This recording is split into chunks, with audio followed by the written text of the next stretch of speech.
ఇండస్ట్రీలో కాంబినేషన్ అనేది ఎప్పుడు ప్రధాన పాత్ర పోషిస్తుందన్న విషయం అందరికీ తెలిసిందే. అయితే అన్ని కాంబినేషన్లు విజయాన్ని అందుకోలేవు. కొన్ని కాంబినేషన్లు ట్రెండ్ ని క్రియేట్ చేస్తాయి, కొన్ని కాంబినేషన్లు చరిత్ర సృష్టిస్తాయి, కొన్ని డిజాస్టర్ ని అందిస్తాయి. ప్రస్తుతం ఓ కొత్త కాంబినేషన్ గురించి అందరూ డిస్కస్ చేసుకుంటున్నారు. అదే విఐ ఆనంద్ అల్లు అర్జున్ కాంబినేషన్. త్వరలోనే ఈ కాంబినేషన్ లో ఓ సినిమా ఉండబోతుందని వార్తలు వస్తున్నాయి. కొత్త తరహా కథలతో ప్రయోగాలు చేస్తూ విజయాలు అందుకుంటున్న దర్శకుడు విఐ ఆనంద్. సందీప్ కిషన్ హీరోగా ఆనంద్ దర్శకత్వంలో రూపొందిన సినిమా ఊరు పేరు భైరవకోన. ఈ చిత్రం ఫిబ్రవరి 16న విడుదల కాబోతోంది. ఈ సినిమాకి సంబంధించిన ప్రమోషన్లు దర్శకుడు విఐ ఆనంద్ కి అల్లు అర్జున్ తో సినిమా ఎప్పుడు అనే ప్రశ్న ఎదురైంది.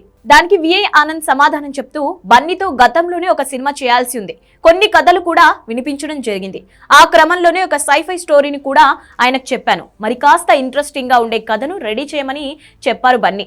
అయితే అలాంటి కథను అప్పుడు రాయలేకపోయాను, కానీ త్వరలోనే బన్నీని కలుస్తాను. మా కాంబినేషన్ తప్పకుండా సినిమా ఉంటుంది. ఇక నా నెక్స్ట్ మూవీ గురించి చెప్పాలంటే గీతా ఆర్ట్స్ లో నిఖిల్ హీరోగా సినిమా చేస్తున్నాను అని వివరించారు. డైరెక్టర్ విఐ ఆనంద్ కొత్త తరహా కథలతో ప్రేక్షకుల్ని ఆకట్టుకుంటున్న ఆనంద్ బన్నీ సినిమా చెప్తే తప్పకుండా అది క్రేజీ కాంబినేషన్ అవుతుందని బన్నీ అభిమానులు భావిస్తున్నారు. మరి ఈ ప్రాజెక్ట్ ఎప్పుడు మెటీరియలైజ్ అవుతుందో తెలియాలంటే కొన్నాళ్ళు వెయిట్ చేయక తప్పదు.